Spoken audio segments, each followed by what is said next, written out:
Efa ndresaka an'izay tontolon'ny fampianarana izay antsika dia nahazo ny ampahany amin'ireo antonta-taratasy ilaina mba hanaraka ireo fipetra takin'ny fanjakana ny sekoly ambony IFJ Paramède tetsy Ambato mitsangana moa nampahafantarina izy ireo an'izany tamin'ny fomba ofisialy. Tsy mora ny fahazahoana ireo antonta-taratasy samihafa ilaina mba hanarahan'ireo sekoly ambony tsy miankina ireo fipetra takin'ny fanjakana. Ny sekoly ambony tsy miankina IFJ et Paramède na Institut de formation en agronomie, gémologie, industrialisation et paramède dia nahazo ny fahazahoan-dalana antsoina hoe agrément d'ouverture sy ny antonta-taratasy maro samihafa raha ny fantatra androany. Ny sekoly ambony rehetra moa zany dia tokony anara-dalàna sy ny anara-penitra daholo tafiditra anatin'ilay manara-dalàna zany hoe manara-penitra. Dikan'izay manaraka ny torohevitry ny ministera rehetra sy ny pitsopitsony rehetra izay omeny ministera alohan'ny ananganana. Ny fipetra rehetra izay omeny ministera zany dia efa narahana teto amin'ny IFJ daholo, tsy nisy mipika mihitsy. Zay angamba vao tonga amin'ny fahazahoana atao hoe antonta-taratasy. Eto zany dia atsitoko fa efa azonay amin'ny ampahany aloha ny taratasy izay tsy maintsy ilaina amin'ny fijoroany tony atao hoe sekoly ambony tony.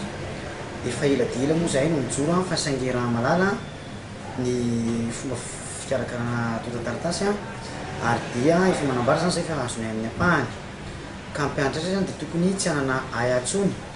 Androany moa zay dia namorona mpanao gazety mihitsy ilasanay izay zavatra satria manana zay amin'ny ampahany ny atao hoe habilitation, manana ihany koa zay ny agrément d'ouverture anay eo amin'ny ministère PANay zany.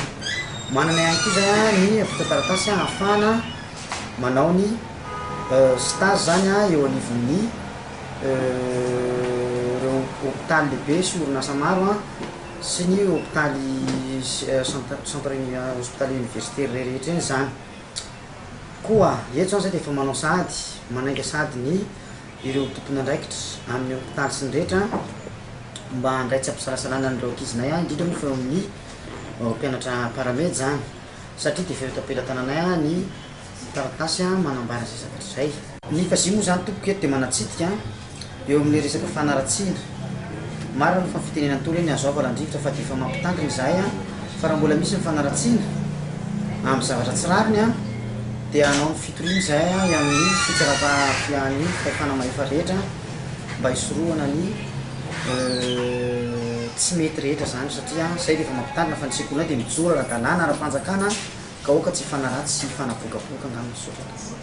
Ankoatra ny IFJ eto Ambato mitsangana eo ambonin'ny pont Behoririka sy ny IFJ annexe immeuble Tsarabe 2e étage techno dia efa vita ihany koa ny foto-drafitrasa vaovao eto Ambato mitsangana ihany izay misy efitrano fianarana arifomba. Raha tsy aivina dia efa 13 taona izao no nisian'ny IFJ izay ahitana lalam-piofanana maro toy ny agronomie, gémologie, industrialisation, ahitana ny tertiaire, ny informatique, ny génie civil sy ny industriel ary ao ihany koa ny formation paramédicale izay arahana amin'ny mpampianatra manana ny mahizy azy. Eny ary tompoklasy tompoko-vavy ny fanadihadiana ihany koa no entina hanakatonana ity fampahalalam-baovao tamin'ity takariva ity. Fisarona feno natolotra ho anao nanaiky nanaraka ny fampahalalam-baovao hatramin'ny farany. Isan'ny entina tamintsika tamin'ity takariva ity fa voafehan'ny mpitandro ny filaminana ny tontolon'ny fandriampahalemana amin'ny nentina sy ny alatsinainy mainty tamin'ity andro androany ity. Amin'ny rapitso indray tompoklasy tompoko-vavy ny fotoana antsika manaraka mimetraka veloma mandrapitafa ho amin'izay indray ary. Veloma tompoko.